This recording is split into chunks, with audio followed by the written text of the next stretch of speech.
the Majestic Tantra that is unwritten. The first of the 17 Upadesha instruction section tantras, translated by Christopher Wilkinson and read by Angus Cargill.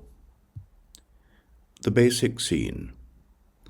I bow to the Blessed One, the one who reveals the vision of his body in its vastness. On one occasion, I revealed these words. None of the tantras are to be explained. They are not to be spoken. They have passed into the space where there are no demarcations and are not to be described. All of the transmissions are not to be revealed. They have passed into the space of non-contrivance and are not to be sought after or to be worked for. All of the Upadesha instructions are not to be exemplified. They have passed into a space that is not polluted and are not to be worked toward. Ema. Listen, O entourage of holy visionaries. The awareness of the way things are is unhindered within the awareness of apparent methods. This is clear. These words have not been previously spoken from out of the abode of awareness.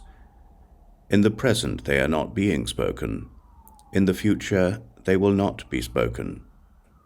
On one occasion I heard these words.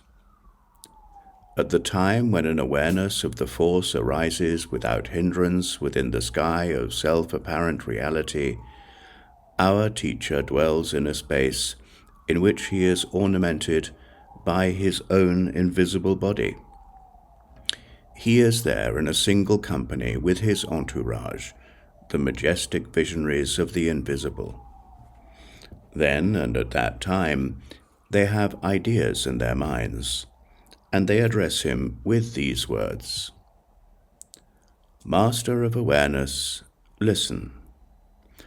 What is the intent of the view of the Buddhas? What is the meaning of their contemplations? Please teach us a transmission. Please make for us a method. So the inquirers do brilliantly inquire of him.